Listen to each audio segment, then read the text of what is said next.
মানুষ নয়, কোনো ভিন গ্রহের প্রাণী তৈরি করছিল এই পিরামিড। আর তারা মানবজাতিকে শিক্ষা দিয়েছে, উন্নত করছে। কিন্তু কয়েক হাজার বছর পর তারা আবার পৃথিবীতে ফিরে আসতে চায় এবং মানবজাতিকে ধ্বংস করে দিতে চায়। কিন্তু তারা এমনটা কেন করবে, আর তাদের হাত থেকে কিভাবে এই পৃথিবীকে বাঁচানো যাবে?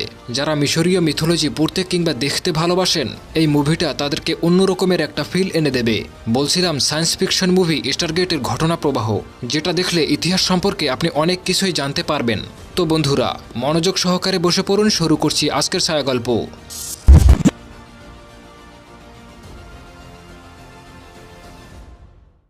মুভিটি শুরু হয় 1800 বিসি থেকে। এখানে বিসি বলতে খ্রিস্টপূর্ব বোঝানো হয়েছে, মানে যীশু খ্রিস্টের জন্মের পূর্বের বছরগুলোকে নির্দেশ করে।